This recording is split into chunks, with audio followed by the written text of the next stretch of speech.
De retour sur le plateau du Phocéen pour la deuxième partie, le décryptage. Donc on va parler d'un petit truc qui m'a agacé quand même hier pendant le match, et c'est Joël Greffier qui l'a souligné sur Twitch. Balerdi sifflait à sa sortie. Gicinho également qui a compris, c'est la sortie de Balerdi sous les sifflets qui t'a agacé. Totalement. Moi je peux comprendre qu'on ne veuille pas forcément que Balerdi reste à l'OM cet été. Je peux comprendre qu'on se dise qu'il y a une fin de cycle avec Balerdi à l'OM, qu'il a fait son temps, qu'il faut tourner la page. Je peux le comprendre et je suis même plutôt d'accord avec ça. En tout cas, j'étais d'accord avant le début de saison. Là, au vu de tous les transferts qu'il y a eu en défense, notamment départ d'Aguerd, notamment départ de Medina, il va falloir quand même que tu gardes un défenseur quand même solide.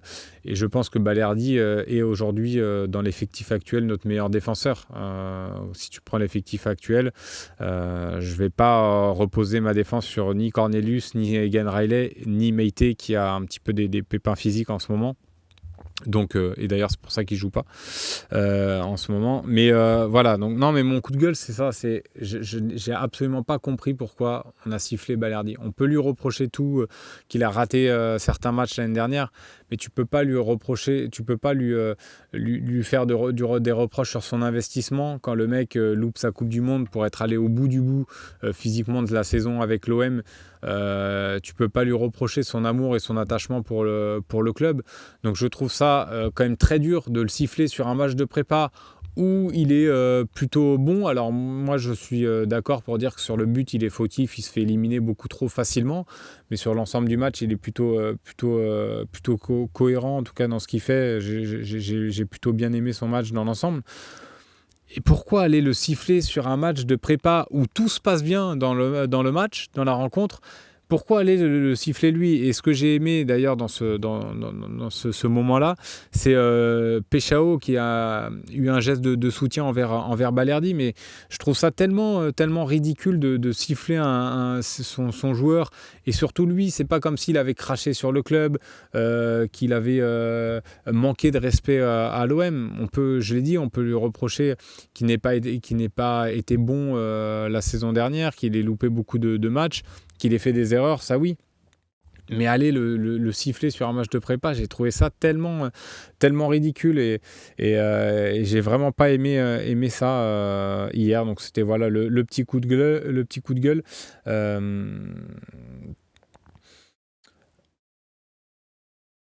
Je pense qu'il se blesse car il a peur de jouer avec l'Argentine. Non, je pense pas qu'il ait peur de jouer avec l'Argentine. Il a déjà joué en match de prépa, Balerdi. Balerdi, c'est pas la grinta, mais le gratin de pommes de terre. Bon, après ça c'est ok. On peut critiquer le fait qu'il ait pas été bon l'année dernière. Je vais pas remettre en question ça. Moi, je trouve ça tellement ridicule de le siffler sur ce match-là. Voilà, je partage pas ça. Arrête tes conneries, Messim, quand on va jouer avec Cornelius Meite et que ces mêmes supporters vont faire des malaises, quand on en prendra 6, on rigolera. Mais moi, c'est ce que je te dis. Je pense que là, avec les départs en défense, je vois pas dans quel monde tu peux accepter que Balerdi quitte l'OM, à moins que tu aies vraiment des solutions de secours, mais auquel cas, il faudrait faire venir 2 défenseurs de bon niveau. Et j'ai pas l'impression que ce soit forcément dans les cordes aujourd'hui. Donc voilà, moi je comprends pas ces sifflets. Honnêtement, je comprends pas ces sifflets. Comment mettre à mal un joueur alors qu'il y a une nouvelle saison qui démarre. Vraiment, j'ai du mal à comprendre ça. Vraiment, mais vraiment, j'arrive pas à m'y faire, et je trouve ça vraiment d'une bêtise sans nom. Et ça m'a vraiment agacé. Et je suis pas pour autant un fou amoureux de Balerdi. J'apprécie le joueur. Je trouve qu'il a des qualités. Il a aussi beaucoup de défauts, mais sur ça, je partagerai jamais ce type de sifflet. Effet de meute, un peu. Tommy Michi, il est fautif sur le but hier, encore désolé, mais c'est un fait. Oui, il est fautif, mais comme Emerson est fautif sur l'action, comme Cornelius est fautif juste avant lui aussi sur l'action. Il fait partie des responsables sur le but, oui. Après, j'ai regardé le match dans sa globalité. Il est plutôt bon dans l'ensemble du match. Et c'est même pas ça que je critique hier. C'est les sifflets à sa sortie. Et les sifflets, c'est pas pour le but encaissé. Euh, Ouais, non, c'est sûr, Marius, mais bon, ça m'a un petit peu déplu, ça, hier. Euh, euh, Ouais, Chris Waddle, tu me dis, les supporters de l'OM sont à bout de lui, 6 ans, qu'on se le coltine. Ouais, après, moi, je trouve qu'en 6 ans, il n'a pas fait que des mauvaises choses non plus à l'OM. Il y a eu, je trouve, 2 saisons de très haut niveau de sa part. Après, et puis, c'est pas pour rien qu'aujourd'hui, il est quand même appelé avec la sélection argentine. Donc, je pense que quelque part, il a quand même des qualités. Il a eu aussi l'offre de Leverkusen. Alors j'en vois beaucoup aussi dire ouais, il a été sifflé parce qu'il a refusé l'offre de Leverkusen. Il est quand même en droit aujourd'hui de choisir sa destination, sachant qu'aujourd'hui, notamment la Serie A est très regardée et très suivie en Argentine.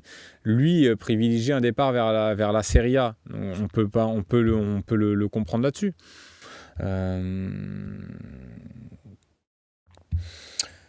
Ok, en tout cas, je pensais que vous alliez plutôt être d'accord avec les sifflets du stade. La plupart des messages que je vois passer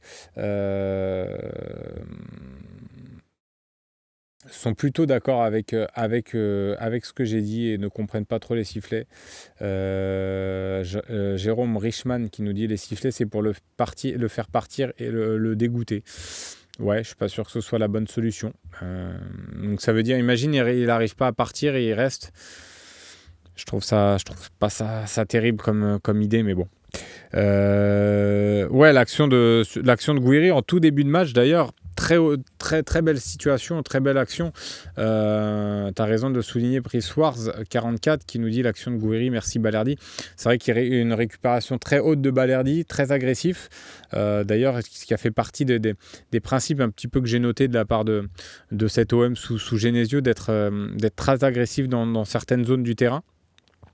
Et de défendre aussi en avançant, et Balerdi a participé à ça.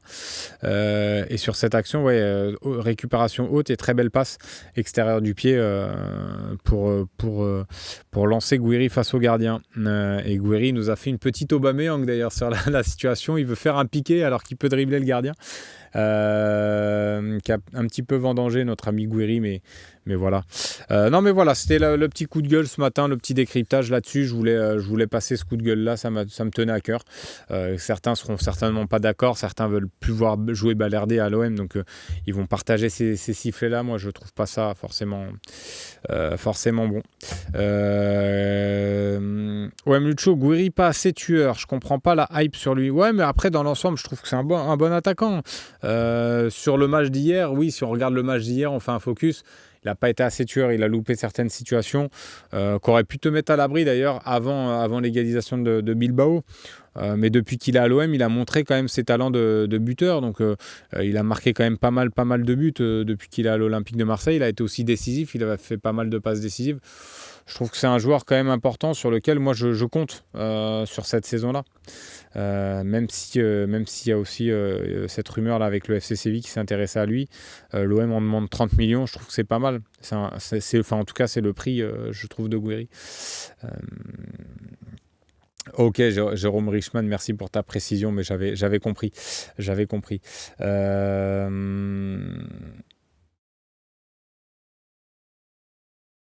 Tiens, Kabakis, je vais lire ton message pour que ce soit un peu contre ce que je disais sur Balerdi, ou en tout cas pour faire passer ton message. Ça fait partie du jeu aussi sur YouTube, sur Twitch, de lire un peu tout le monde. Kondogbia, Højbjerg, Balerdi, dehors. Voilà, il y en a certains qui ne veulent plus voir ces trois joueurs-là.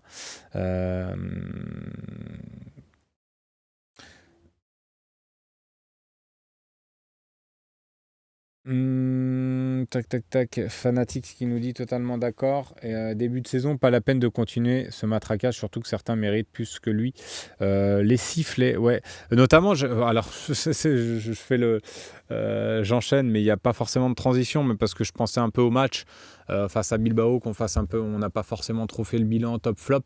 C'est vrai qu'il y a un joueur où j'ai trouvé quand même en difficulté sur la première période, c'est Abdelli, qui a du mal vraiment pour l'instant à lancer son début d'histoire avec l'Olympique de Marseille. Pourtant, il a été titulaire, donc il y avait quand même une confiance montrée de Genesio envers lui.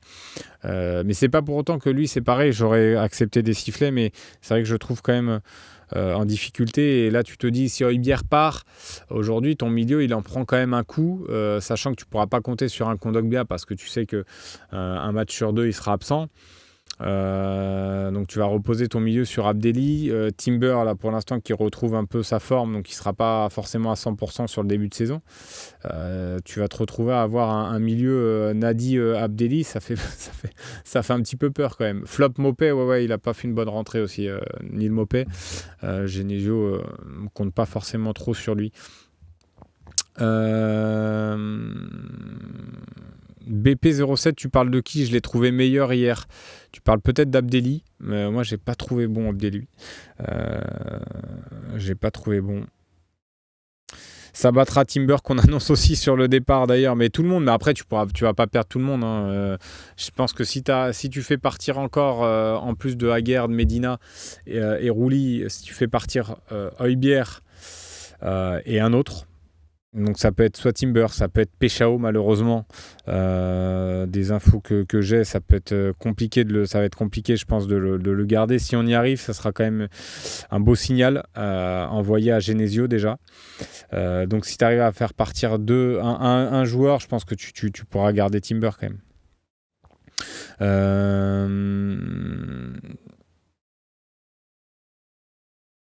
Ouais, il nous a enlevé un but, Mopé, pas vraiment. Je pense que tu parles de la frappe d'Abdallah à un moment qui repique dans l'axe. La frappe n'était pas forcément très puissante. Je suis pas sûr elle aurait été si dangereuse que ça, même si le portier de Bilbao n'était pas forcément terrible sur le match d'hier. Je suis pas sûr elle aurait été dangereuse. Geno, t'es sérieux, Slim? Peshao va partir, point d'interrogation. Mais en tout cas, il va partir. Je te dis pas qu'il va forcément partir à 100%, mais il y a forcément des discussions. Lui n'est pas forcément enclin à partir. Aimerait bien rester à l'OM. Mais après, si tu as une offre, notamment de Première Ligue, qui est irréfusable, je pense que si tu atteins les 45-50 millions, ça sera difficile de le garder. Il a un salaire conséquent, donc dans le but d'alléger la masse salariale. Tu ne pourras pas forcément, en tout cas à la place de la direction, te refuser cette offre-là. Donc, mais c'est sûr que quand tu vois son match d'hier, mais même quand tu vois le profil, alors oui, tu vas avoir 50 millions, mais derrière, tu ne pourras pas forcément les réinvestir, les 50 millions. Je trouve que c'est un profil quand même difficile à retrouver avec nos finances aujourd'hui. Si tu me disais qu'on peut mettre 35, 40 millions sur un joueur, je te dis bon, on peut se permettre de vendre Peshao 50. Là, ça va être très compliqué de retrouver un profil comme ça. Je sais qu'il a été très critiqué la saison passée, mais pour ton collectif, il est important. C'est un joueur qui est capable de provoquer, qui est rapide, qui marque des buts, qui est capable de faire des passes décisives, qui a une marge de progression encore aussi importante.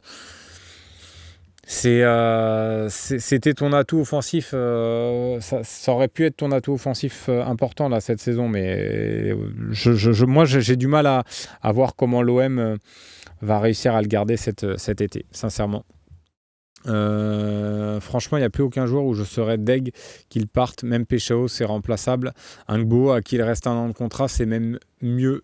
Moi, franchement, je suis pas sûr que Gbo soit beaucoup mieux que Peshao. C'est un bon joueur, hein, Gbo, mais je suis pas sûr que Gbo soit dans tes cordes aussi parce que oui, il a un an de contrat, donc peut-être que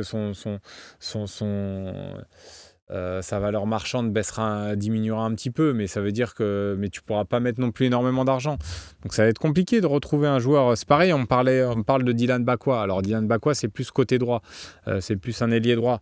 C'est un profil intéressant, ça peut être une belle idée, mais en termes de salaire, il est parti en Angleterre à Nottingham Forest, il a doublé ou triplé son salaire. Aujourd'hui, pour les finances de l'OM, c'est compliqué. Même Aylan Kebal, il touche plus de 100 000 ou 150 000. Il touche 200 000, je crois, par mois au Paris FC. Et pour le coup, c'est une piste concrète. Donc ça va être compliqué avec nos finances de réussir à faire des coups malins. Donc perdre un Péchao, tu t'affaiblis et je suis pas sûr que tu puisses le remplacer qualitativement. Euh,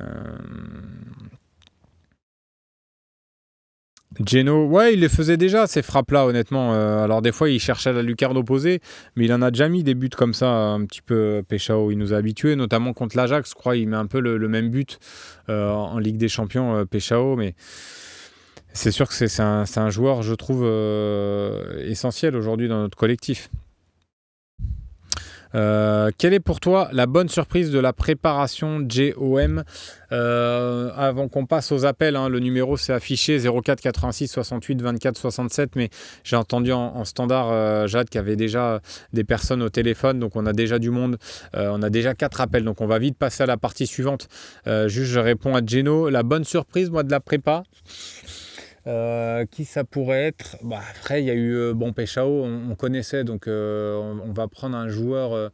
Sachant qu'en plus, j'ai pas vu les premiers matchs, notamment en Côte d'Ivoire. Tiens, tu me poses une colle là-dessus. Tu me poses une colle. Ouais, tu me poses une vraie colle là-dessus.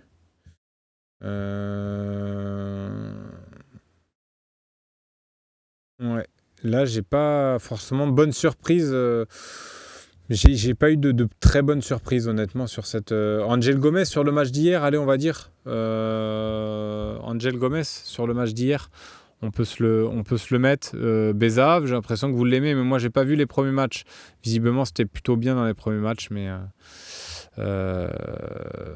bon, on va pouvoir passer à la deuxième coupure pub. On va la faire et avant de passer à la partie suivante, on la lance et on est bon.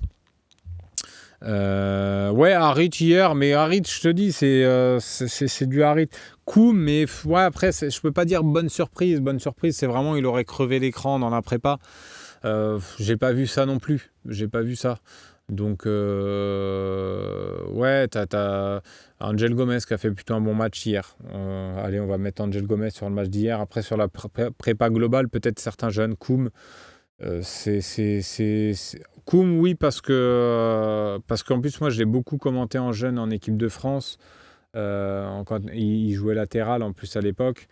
Je trouve que physiquement, il a pris quand même de la masse, musculairement parlant. Allez, Koum si vous voulez, mais c'est pas non plus folichon, je trouve.